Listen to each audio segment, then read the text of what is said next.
인생을 살아가다 보면 때때로 삶을 송두리째 바꾸어 놓을 만한 그런 결정적인 대화를 하게 될 때가 있습니다. 어떤 대화는 전혀 예상치도 못했던 직업과 일을 주기도 하고요. 또 어떤 대화는 태평양을 건너서 고국으로부터 수천 마일 떨어져 있는 오렌지 카운티라고 하는 곳에 살게 하기도 합니다. 그리고 어떤 대화는요, 누군가와 검은 머리가 팥불이 될 때까지 100년을 해로하게 하기도 하는 것이지요. 그런데 오늘 이 본문 속에서 우리가 만나게 되는 이름 모를 한 사람도 지금 너무나도 중요한 한 대화의 자리 가운데 나아가고 있습니다. 그가 누구입니까? 그의 프로파일을 성경 속에서 우리가 살펴보게 되면 그는 당시 유대 사회의 아이콘과도 같은 사람임을 우리가 알게 됩니다. 그에 대한 기록을 세 복음서에서 전해주고 있는데요. 마태는 그를 청년이라고 말하고 있고요. 또한 마가는 큰 부자였다라고 지적하고 있고, 또한 오늘 누가는 우리에게 그가 관리였다라고 정보를 주고 있습니다. 더욱이 이 세 복음서 기자들이 모두 다 그 사람이 율법 준수에 능한 경건한 사람이었다라는 사실도 또한 함께 언급을 해주고 있습니다. 소위 정말로 모든 면에서 완벽한 스펙을 갖춘 사람이다라는 것이죠. 아마도 결혼 정년기에 딸을 둔 우리 성도님들이 그 자리에 계셨다면요, 누구를 사윗감으로 찍었을까요? 12제자 중에 한 명을 고르실 수 있을까요? 어쩌면 예수님보다도 더 그 젊은 부자 관리, 그를 더 좋은 사윗감으로 낙점했을지도 모르는 일입니다.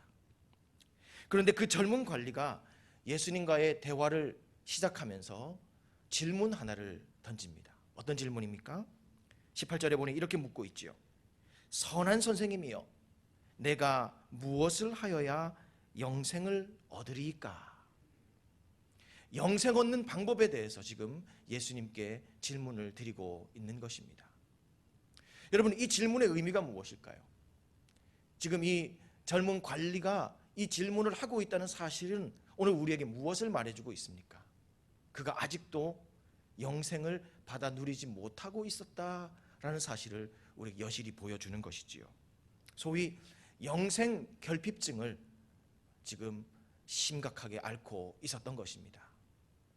어디를 봐도 흠 하나 티 하나 찾을 수 없는 그 젊은 부자 관리, 그리고 또한 경건한 종교인이었던 그가 아직도 영생을 받아서 누리지 못하고 있었다라는 것입니다. 그렇다면 그의 영생 결핍 현상에 대해서 우리 주님께서는, 마주 서 계셨던 우리 주님께서는 과연 어떻게 진단을 하고 계실까요?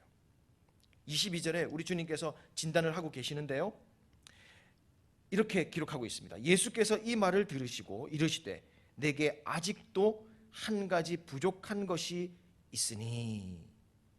우리 주님의 진단이 무엇입니까? 너에게 아직도 한 가지가 부족하다.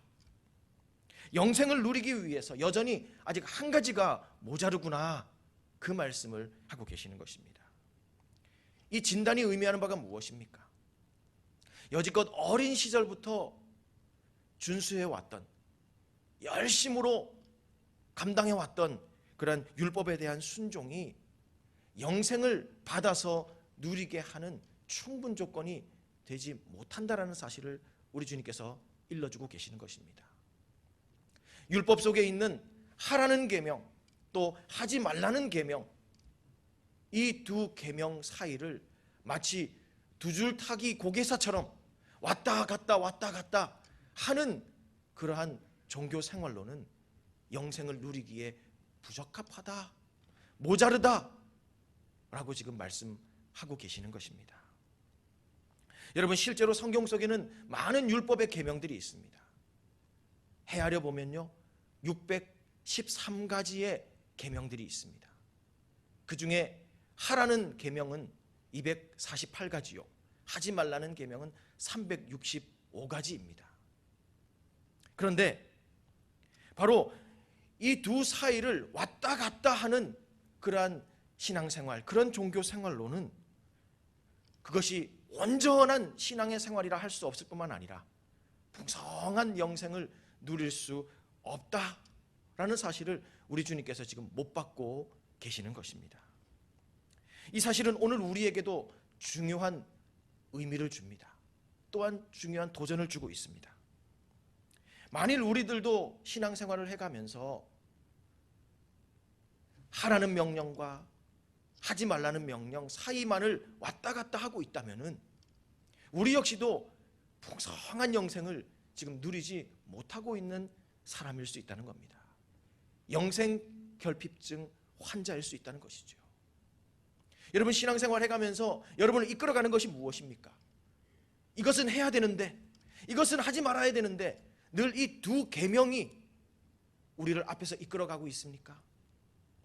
기도해야 되는데, 원망불평하지 말아야 되는데, 감사해야 되는데, 거짓말하지 말아야 되는데, 이렇게 하라와 하지 말라 사이에서 왔다 갔다만 하고 계십니까? 그 계명들이 지금 우리를 이끌어가고 있습니까? 이것이 우리 신앙생활의 전부입니까?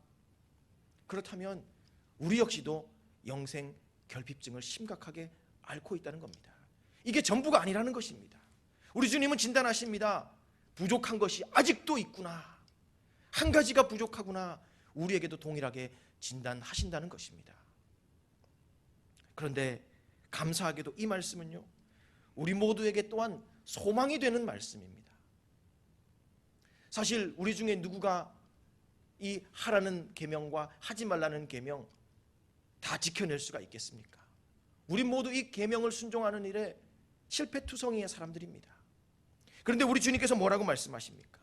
아직도 부족한 것이 한 가지 있다라는 이 말씀은 뒤집어 보면요, 이 모든 것을 온전하게 해주는 그 한 가지가 있다라는 말씀인 줄로 믿습니다.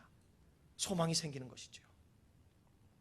이제껏 계명에 순종하는 삶에서 실패해 왔다 할지라도 그 모든 것들을 넉넉히 만회할 수 있는 가능성이 지금 우리에게 열려 있다는 것입니다.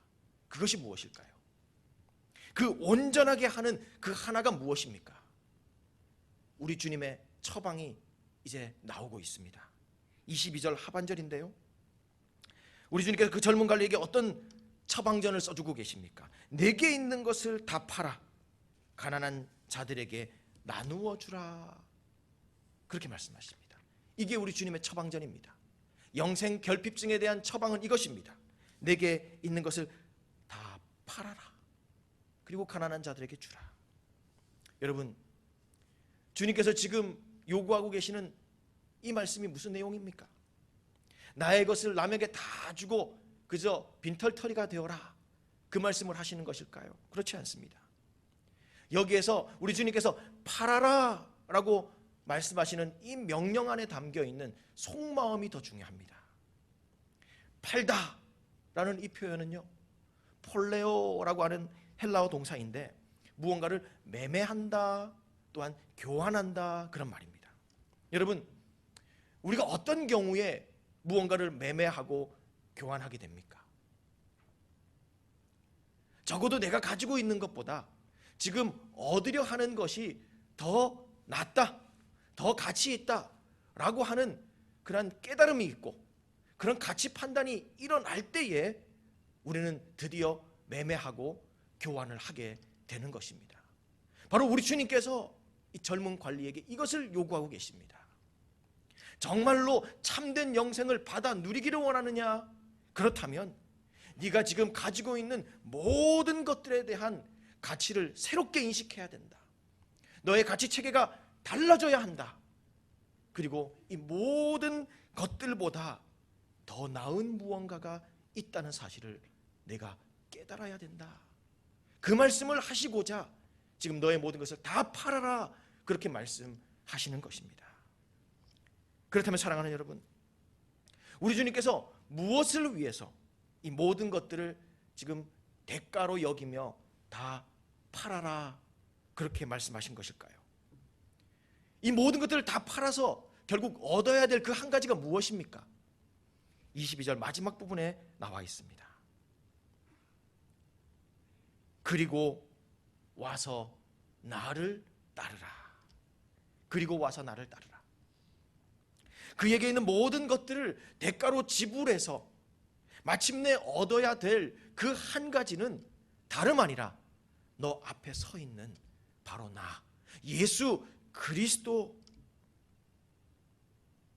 바로 예수 그리스도다 라는 말씀을 지금 그 젊은 관리에게 우리 주님이 하고 계시는 것입니다.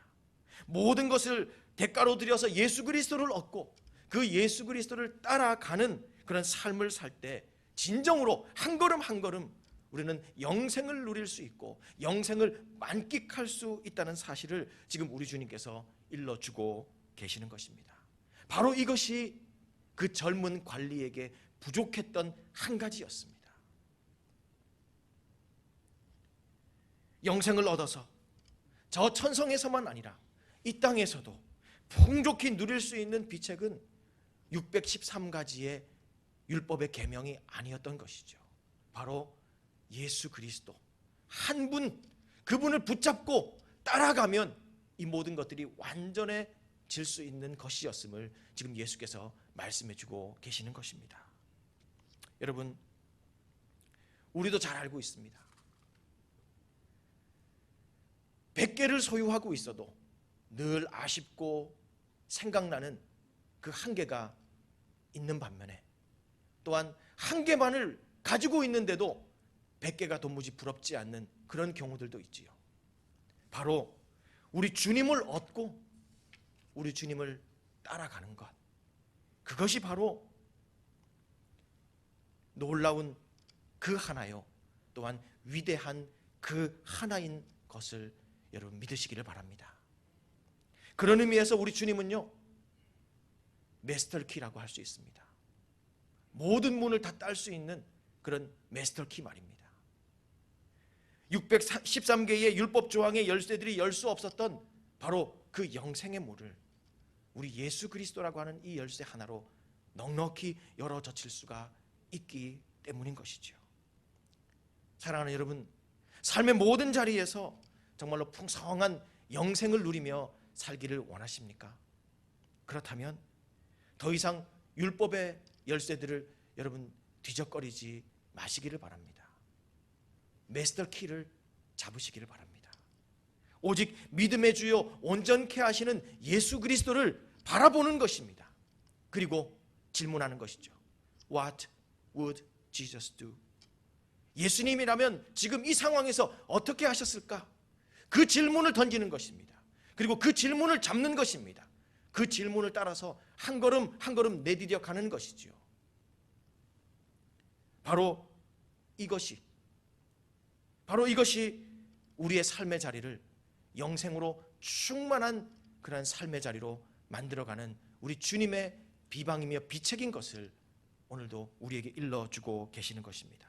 이것이 바로 그 젊은 관리에게 주셨던 우리 주님의 비방 또한 처방전이었고, 또한 오늘 우리에게 주시는 우리 주님의 처방전인 것입니다. 그런데 안타깝게도 이 본문 속에 이 젊은 관리는 우리 주님께서 지금 써주시는 이 처방전 앞에서 어떻게 반응하고 있습니까? 23절을 보니까요, 그 사람이 큰 부자이므로 이 말씀을 듣고 심히 근심하더라, 그렇게 말합니다. 이 처방전을 보자 이제 근심이 시작됩니다.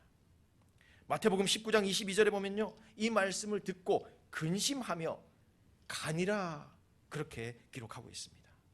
그 젊은 관리는요, 근심하다가 주님이 써주신 처방전 앞에서 근심하다가 슬그머니 그 자리를 떠나고 말았다는 것입니다. 이유가 무엇일까요? 본문 23절에 큰 부자임으로 라고 그 이유를 적고 있습니다. 마태복음에서는요, 재물이 많음으로 라고 그 이유를 지적하고 있습니다. 다시 말해 그에게 많은 것들이 그를 붙잡은 것입니다. 예수 그리스도를 따라가지 못하도록 그를 붙잡은 것이 무엇이라고요? 그에게 많은 것들이었습니다. 그에게 많은 것들이 예수 그리스도를 따르지 못하는 장애물이 되었다는 것입니다. 여러분, 여기에 너무나 큰 안타까움이 있습니다. 지금 이 젊은 부자 관리, 그에게 있었던 이 소유들이 다 어디로부터 온 것입니까? 주께서 공급해 주신 것이며 하나님께로부터 받은 것 아니겠습니까? 그런데 지금 그 젊은 관리에게 어떤 일이 일어나고 있습니까? 하나님께서 그에게 많은 것을 주셨기 때문에, 주님께서 그에게 많은 것을 부어주셨기 때문에 오히려 지금 주님을 못 따라가고 있는 겁니다. 오히려 주님을 떠나갈 이유가 되고 있다는 것이죠. 여러분, 이보다 더 안타까운 아이러니가 도대체 어디에 있겠습니까? 주님께서 주셨기에 오히려 주님을 떠나갑니다. 이런 처참한 아이러니가 또 어디에 있겠는가 하는 것입니다. 그러나 사랑하는 여러분, 과연 그 젊은 관리만 그랬을까요? 과연 그 젊은 관리만 이런 안타까운 아이러니가 있었던 것일까요? 오늘 이 땅을 살아가는 수많은 그리스도인들의 삶에는 이런 안타까운 아이러니가 과연 없을까요? 오늘 여기에 둘러앉은 우리들에게는 지금 과연 이러한 안타까운 아이러니가 생겨나고 있지는 않습니까? 주님께서 오히려 우리에게 많은 것을 주셨기 때문에 그 많은 것들로 인하여서 우리는 주님 따라가는 일에 실패합니다. 때로는 주님을 배반하게 됩니다. 주께서 너무나 많은 소유를 주셨기에 우리는 주일 성수하기가 힘들어요. 주께서 너무 많은 재능을 주셨기에 오히려 하나님 그분께만 헌신하는 것, 이것이 힘겨울 때가 있습니다. 오히려 주께서 우리에게 너무나 복된 관계들을 많이 베풀어 주셨기에 주님 만나러 나아갈 시간이 없을 때가 있더라라는 것이죠. 저는 오늘 이 시간에 우리가 다시 만난 우리 주님 앞에서 이러한 안타까운 아이러니가 주님의 능하신 권능 안에서 깨뜨려지는 놀라운 역사가 있기를 축원합니다. 오히려 우리에게 주신 것들이 많을수록 주님을 따라가는 걸음에 걸림돌이 되는 것이 아니라 오히려 주신 이 많은 것들로 말미암아 주님을 더욱더 신실히 따를 수 있는 그런 견고한 디딤돌이 될 수 있기를 소망합니다. 이러할 때에 우리는 주님 따라 한 걸음 한 걸음 걸어 나아가면서 영생에서의 약속되어 있는 그 놀라운 보장과 은혜들을 우리의 삶의 자리에서도 풍족히 누리고 갈 수 있을 것입니다. 오늘 우리가 말씀을 듣고 일어나기 전에 본문 속에 살펴볼 것이 또 한 가지 있음을 우리는 보게 됩니다. 바로 그 다음 장면이 우리의 눈길을 끕니다. 그 젊은 관리가 한바탕 휘젓고 간 그곳에 이제는 우리 주님과 제자들만 덩그러니 남아 있습니다. 그때 썰렁해진 그 분위기를 수습해 보기 위해서 얼른 입을 연 한 사람이 있습니다. 누구겠습니까? 언제나 그랬듯이 베드로입니다. 베드로가 입을 열어서 우리 주님께 말씀드립니다. 28절이지요. 보옵소서, 우리가 우리의 것을 다 버리고 주를 따랐나이다. 우리는 우리의 것을 버리고 주님 따르고 있습니다. 여러분, 얼마나 속이 뻔히 들여다 보이는 발언입니까? 그죠? 저 사람은 저렇게 실패했지만 우리는 지금 잘하고 있습니다. 주님, 어디 한번 말씀 좀 해주세요. 그런데 우리 주님께서는요, 그의 말을 받아주십니다. 그리고 따뜻하지만 또한 확신 있게 무언가를 그에게 일러주십니다. 그런데 그 내용이 무엇입니까? 예수 그리스도께서 지금 베드로와 그 제자들에게 일러주시는 그 말의 내용이 무엇입니까? 놀랍게도 조금 전 우리 주님 앞에서 엎드려 고민만 하다가 돌아갔던 바로 그 젊은 관리가 놓쳐버린 복에 대하여서 우리 주님께서 지금 베드로와 제자들 앞에 말씀해주고 계시는 것입니다. 그 내용인즉 이렇습니다. 29절과 30절인데요. 내가 진실로 너희에게 이르노니 하나님의 나라를 위하여 집이나 아내나 형제나 부모나 자녀를 버린 자는 현세의 여러 배를 받고 내세의 영생을 받지 못할 자가 없느니라. 우리 주님께서 지금 그 젊은 관리가 놓쳐버린 그 복에 대해서 설명을 해주시는데요. 우리는 이 복의 놀라운 가치를 생각해 보기 전에 이런 생각이 먼저 듭니다. 왜 우리 주님께서는 하필 이 타이밍에 말씀하시는가? 왜 이제야 이런 복을 지금 선언하고 계시는가? 왜 굳이 이때 말씀하시는가? 그 젊은 관리가 엎드려 있을 때, 고민할 때에 그들에게 소상히 좀 일러주시지 하는 생각이 우리 안에 듭니다. 그런데 사랑하는 여러분, 이것이 바로 복의 법칙이요, 복의 원리입니다. 하나님의 복은요, 고민하는 자에게 결코 주시지 않습니다. 누구에게요? 순종하는 자에게 주시는 줄로 믿습니다. 고민하는 자는 결코 하나님의 복을 진정으로 알 수 없습니다. 고민을 그치고 순종의 걸음을 떼었을 때에 그 복이 무엇인지를 진정으로 알 수 있다는 것입니다. 이것이 복의 원리요, 복의 법칙입니다. 그렇다면 과연 그 젊은 관리가 놓쳐버린 복은 무엇입니까? 그 내용을 자세히 들여다보면요, 그가 찾았던 내세의 영생만이 아니었습니다. 그 젊은 관리는요, 근심하다 떠나감으로 말미암아 영생도 놓쳤습니다마는, 그러나 현세에서의 약속된 여러 배도 사실은 잃어버렸다라고 우리 주님께서 말씀하고 계십니다. 현세에서의 여러 배의 복, 여러분 이것에 대해서 엘러지 반응을 보이실 필요가 없습니다. 주님을 붙잡는 사람의 복이라고 우리 주님께서 분명히 말씀하십니다. 과연 이 복이 무엇일까요? 더욱이 마가복음 10장 30절에는요 이 복의 곱셈이 정확하게 나오고 있습니다. 이 복이 몇 배라고요? 100배라고 분명히 말씀합니다. 과연 현세에 받을 수 있는 이 여러 배, 아니 이 100배의 복의 정체는 무엇이라는 말씀입니까? 사실 이 구절은 참으로 해석하기 어려운 구절입니다. 하나님 나라를 위해서 집이나 아내나 형제나 부모나 자녀를 버린다, 그러면 100배나 받는다. 정말 난해한 구절입니다. 버리는 것도 어렵지만 여러분 이 100배를 받는다는 것도 사실 보통 문제가 아닙니다. 한번 예를 들어 볼까요? 아내를 버리면 100배나 받는다. 여러분 축복일까요? 만일 우리가 이것을 무리하게 적용하다 보면요, 분명 우리 주님께서 말씀하신 결혼에 대한 다른 말씀들과 정면으로 부딪히게 됩니다. 그런데 우리는 그것보다 더 실감나는 그러한 고백을 할 수가 있습니다. 이것이 과연 복인가? 남편 된 우리 모두는 잘 알고 있지 않습니까? 그죠? 한 명 아내도 이렇게 섬기기가 어려운데 100명 아내를 섬긴다, 이거 복이 아니지 않을까 생각됩니다. 그렇다면 100배의 복의 참뜻이 무엇일까요? 소유와 가정과 관계된 것들을 내팽개치고 교회로 나오면 교회가 우리의 집이 되며 성도들이 우리의 가족이 됩니다. 여러분 이런 뜻일까요? 우리가 이 주님의 뜻을 정확히 이해하기 위해서는요, 지금 주님께서 채택하고 계시는 이 단어의 정확한 뜻을 볼 수 있어야 됩니다.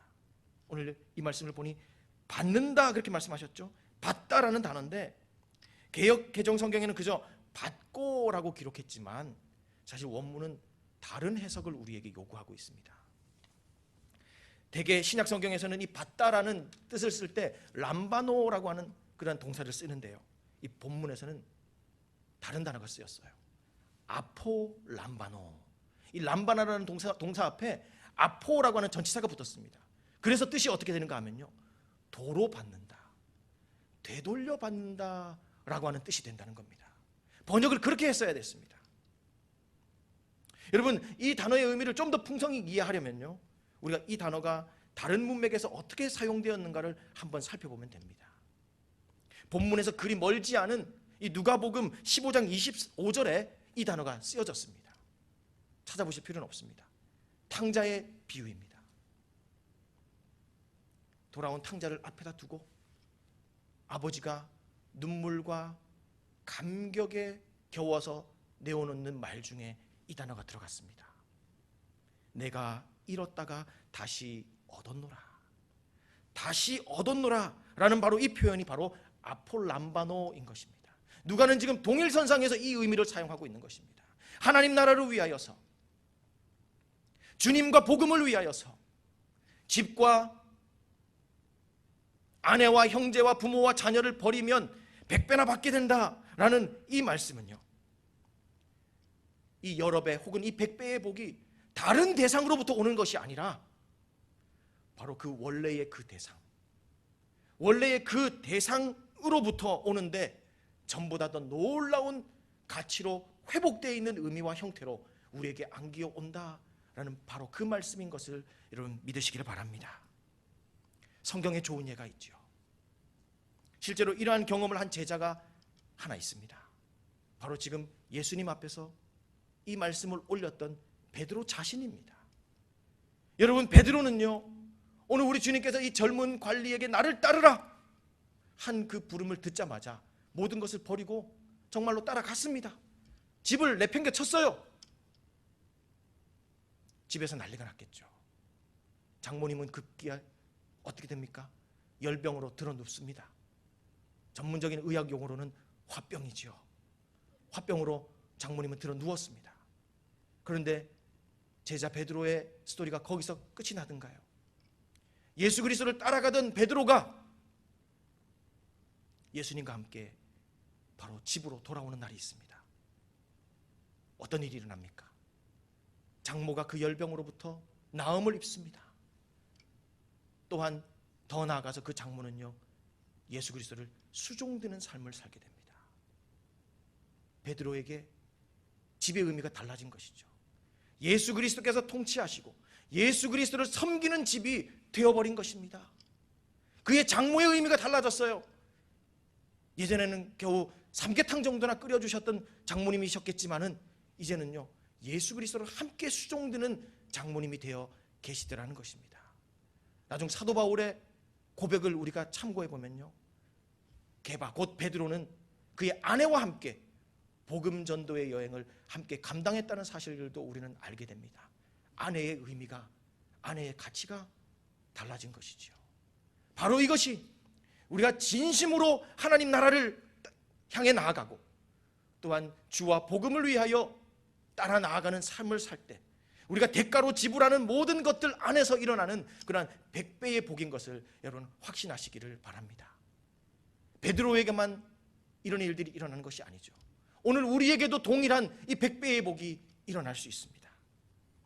하나님 나라의 관점으로 또한 우리 주님과 복음의 부흥의 관점으로 우리의 집을 다시 한번 본다면요, 더 이상 우리의 집은 재산 증식의 도구가 아닐 것입니다.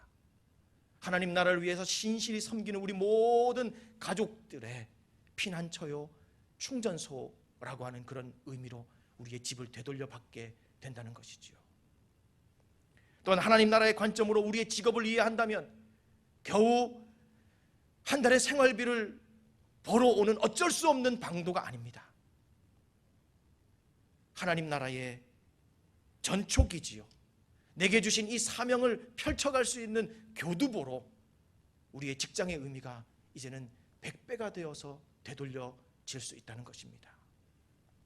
주님의 안목으로 하나님 나라의 관점으로 복음을 위하여 우리의 배우자들을 다시 바라보면요, 하루 동안 지친 몸을 위로받고 또한 스트레스가 가득한 우리의 감정을 던져놓는 그러한 휴지통과 같은 존재가 더 이상 아니라 베드로가 경험했던 바대로 동역자가 되어서 하나님의 나라를 위해서 살아가는 그런 복된 가치로 우리 배우자들이 우리에게 되돌려진다는 것입니다.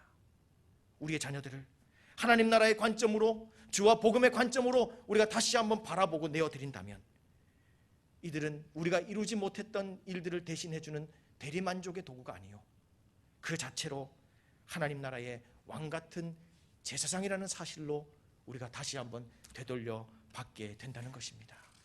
바로 이것이 예수 그리스도를 온전히 따르고 예수 그리스도 그분만을 따라가는 자가 이 현세에서 누릴 수 있는 100배의 복인 것입니다. 이 100배의 복을 우리 주 예수 그리스도를 따르기 위해서 날마다 대가를 지불하는 모든 삶의 자리에서 충만하게 누릴 수 있는 복된 믿음의 사람들이 되시기를 바랍니다. 말씀을 맺겠습니다. 우리의 전부를 바꾸어서 얻어야 될 바로 그 한 가지가 있습니다. 바로 주님을 따르는 일입니다. 그것은 한 가지 일이지만 우리의 모든 삶의 대가를 지불해서라도 얻어야 될 가장 가치 있는 하나인 것입니다. 그 안에 100배의 복이 있고요, 영생의 약속이 있습니다. 이것보다 여러분 더 남는 장사가 어디 있겠으며 더 수지 맞는 거래가 어디에 있겠습니까? 오늘 우리 주님께서 우리 가운데 오셔서 말씀하십니다. 나를 따르라. 여러분 오랫동안 고민해 오셨습니까? 충분합니다. 이제는 고민을 내려놓고 믿음의 손을 뻗어서 우리 주님의 옷자락을 붙들기 원합니다. 주님, 남은 평생을 통해서 오직 주님만을 따라가겠습니다. 매사에 주님과 함께 동행하며 주님이라면 어떻게 하셨을까? 이 질문을 던지고 이 질문의 답을 찾고 한 걸음 한 걸음 주님과 함께 동행해 가겠습니다. 결단하는 우리들이 될 수 있기를 바랍니다. 이러할 때에 이 땅에서 100배의 복을 누릴 뿐만 아니라 또한 천성에서 넉넉한 영생을 상속하게 될 것입니다. 이 놀라운 복을 누리며 예수 그리스도 따라 행복하게 순례하는 복된 순례자들이 되시기를 주님의 이름으로 축복합니다. 우리 모두 자리에서 일어나